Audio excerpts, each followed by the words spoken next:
তোমাদের চ্যানেলের যে লিঙ্কটি আছে এই লিঙ্কটি একটু কপি করে নেবে।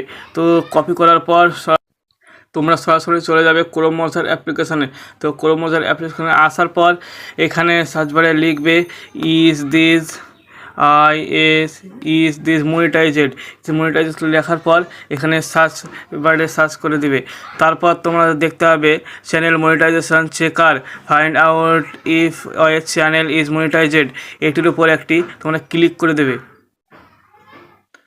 তো এখানে ক্লিক করার পর এই যে ওপরে আসছো এইখানে একটু ওপর দিকে, তো বন্ধুরা এই যে তোমরা দেখতে পাচ্ছ চ্যানেল লিঙ্ক, এই চ্যানেল লিঙ্কের ওপরে এখানে প্রেস করে যেই তোমরা ইউটিউবে যেই তোমাদের প্রোফাইলে যে লিঙ্কটিকে কপি করেছিলে এই লিঙ্কটাকে এখানে প্রেস করে দেবে। লিঙ্কটিকে প্রেস করার পর একটু ওপর দিকে তোলে এই যে চেক মনিটাইজেশন, এটির উপর একটি ক্লিক করে দেবে। তারপর তোমার চ্যানেলটিকে চেকিং করা হবে মনিটাইজেশন আছে কি না। তো এখানে একটু সময় নেবে। তো এখানে চেকিং করা হচ্ছে। তারপর দেখতে পাচ্ছ ওপরে গেলাম আমার চ্যানেলটি কিন্তু মনিটাইজেশন নেই, তার জন্য কিন্তু দেখাচ্ছে নোট মনিটাইজেড।